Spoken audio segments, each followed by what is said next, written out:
உணவு, உடை, வீடு, இந்த மூன்றும் தான் அடிப்படை தேவைகளாக எல்லோருக்கும் இருக்கிறது. உணவு, உணவு.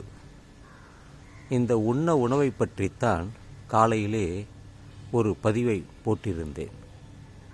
விவசாய நிலங்களை அழித்து வீட்டு மனைகளாக மாற்றுவது சோத்துக்கே வழியில்லாமல் போய்விடும் என்ற கருத்தை சத்தியம் டிவி சொன்னதை ஏற்றுக்கொண்டு அந்த பதிவை செய்தேன். அதுபோல நமக்கு உணவு, இப்பொழுது நம்மிடம் பணம் இருக்கிறது. ஏதாவது ஒரு உணவகத்தில் சென்று உணவை சாப்பிட்டு விடுகிறோம். அந்த உணவு தயாரிக்க வேண்டிய அரிசியோ, கோதுமையோ, ரவாவோ,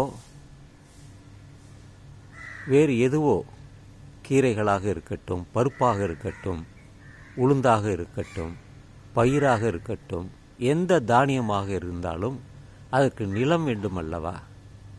அந்த நிலத்தை எல்லாம் அழித்து விட்டால் எங்கிருந்து உணவை உற்பத்தி செய்ய முடியும்? தானியங்களை உற்பத்தி செய்ய முடியும்? விவசாயத்தை நாம் பயிர் செய்ய முடியும்? இந்த கேள்விகள் எல்லாம் இருக்கிறது. எனக்கு மட்டுமல்ல, எல்லோர் மனதிலும் இருக்கிறது. ஆனால் அந்த விழிப்புணர்வு இல்லை. விழிப்புணர்வு இல்லாததால் தான் நாம் ஒரு கடினமான சூழ்நிலைக்கு தள்ளப்படுவோம் என்று எதிர்பார்க்க வேண்டும். இல்லையென்றால் நாம் மட்டுமல்ல, நம் குடும்பம் மட்டுமல்ல, இந்த ஊர் மட்டுமல்ல, இந்த உலகமே ஒரு பெரிய சேலஞ்ச் ஆக இருக்கும் என்று நான் கருதுகிறேன். அது உண்மையும் கூட. அதுக்கு மாற்று கருத்தே இல்லை. கூடியவரை நம்மால் தண்ணீரை சேமிப்பது, உணவை வீணாக்காமல் பார்த்து கொள்வது, நிலங்களை பாதுகாப்பது, பயிர் நிலங்களை பாதுகாப்பது என்று சொல்லி இந்த பதிவை நான் நிறைவு செய்கிறேன். ஏனென்றால் நமக்கு அடிப்படை தேவைகள் வாழ்வதற்கு இதைத்தான் தேவை. உடல் நலம், கடவுள், கோயில், பொழுதுபோக்கெல்லாம் அப்பாற்பட்டது. ஆனால் முதல் நமக்கு எது தேவைப்படுகிறது? உணவு தான். அதுக்கப்புறம்தான் உடை இருப்பதை ஒரு வாரம் கூட துவைத்து கட்டிக்கொள்ளலாம். ஆனால் உணவு 3 வேளையும் சாப்பிட வேண்டியுள்ளது. இடம், எங்கே போய் தங்குவது? சத்திரம் அந்த காலத்தில் கட்டினார்கள், எல்லோரும் படுத்துக்கொண்டார்கள். ஒவ்வொரு வீட்டிலும் திண்ணை இருந்தது, படுத்துக்கொண்டார்கள். இப்பொழுது வாசல் வரை, ரோடு சாலை வரை அவர்கள் வீடை கட்டிவிட்டார்கள். மழையில் ஒதுங்குவதற்கு கூட இடம் கிடையாது. ரோட்டிலே நனைந்து கொண்டு ஓட வேண்டும், கொடை இல்லாமல் போகும் பொழுது. எனவே நிலத்தின் அவசியம் மிக மிக முக்கியம்.